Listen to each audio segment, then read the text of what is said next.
Hey guys, so this video is for parents who are really just missing those true deep backcountry vibes and are looking for hikes that are doable with a baby carrier.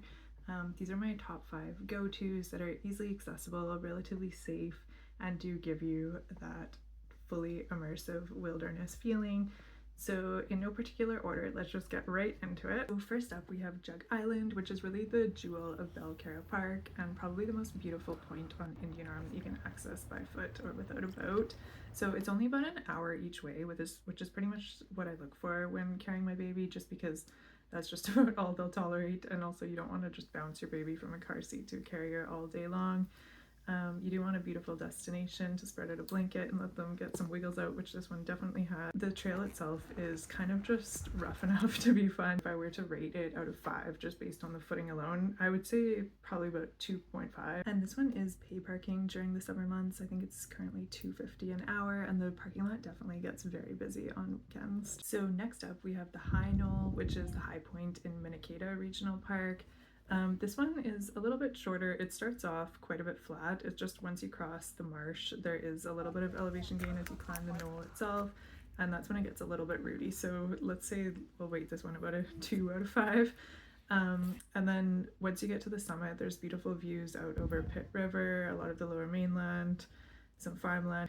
I would say out of all the destinations, if you do have a mobile baby, this is the only one where the summit could be a little bit sketchy, so you might have to sit back a little bit. On this one, you definitely want to be bear aware. I don't think I've ever not seen a bear when I'm in this park, so this one definitely makes me a little nervous going by myself, but I'll insert a picture right here of where I frequently see them, just so you can be extra cautious in those areas. So next we have the East Canyon Trail in Golden Ears Provincial Park. This is one of the few lower elevation trails in Golden Ears Park. This one is one of the longer hikes on this list, although due to the elevation being more spread out, it's definitely doable and still only maybe just over an hour each way. And you end off at Viewpoint Beach, which has some really great mountainous views of the Golden Ears Range and is again just a nice pebbly river beach to take a break.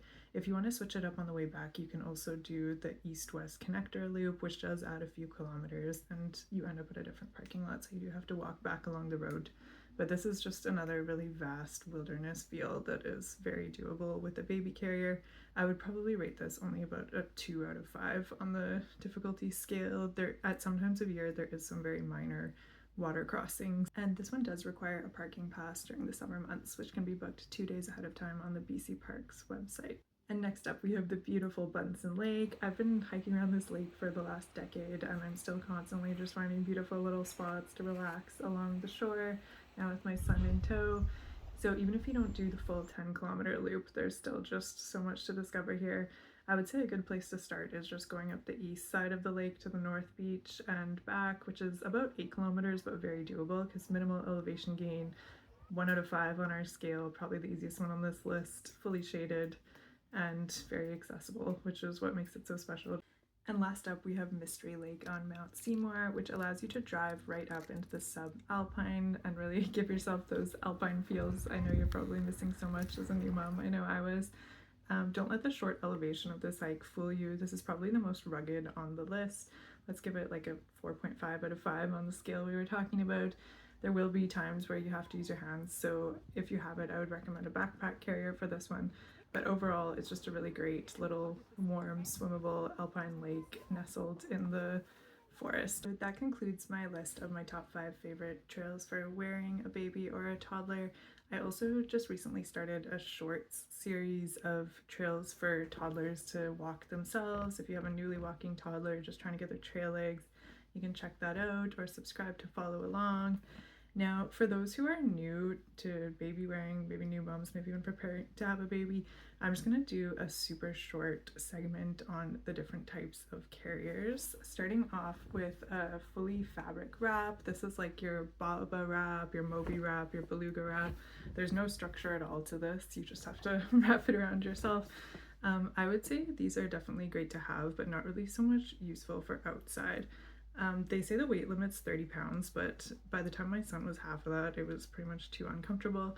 I would say I mostly just used this at home for the first 2 to 3 months just to kind of wear him while doing housework or bounce him to sleep, but I never actually wore this for any hiking. So next we have the Ergo Baby, which is a structured front carrier.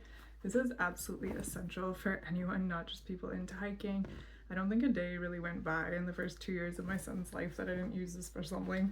Pretty much just permanently lives in my car in case I need it to just run into a store. As far as actual hiking, you will have it strapped onto your front. The majority of the time your baby should be facing you because that's just more ergonomic for both them and yourself. You can occasionally face them outwards just to give them a little bit more of a better view, but this is so essential, and you will use this for probably the first 6 months of your baby's life, and then for every hike, and then even once you graduate them to a backpack carrier, I just still use this all the time. So then at one point between 6 and 9 months, once your baby has the strength to sit independently, that means they have the neck and spine strength to graduate to the backpack carrier, which is a lot better for you as well because it's just more natural to have the weight on your back, of course. I do have a full video on the backpack carrier I use, and if you're planning to do some serious hiking with your baby, I would definitely recommend upgrading. And then once your baby is minimum 1 year old and starting to get into walking, that's when you slowly start incorporating something like a trail magic carrier.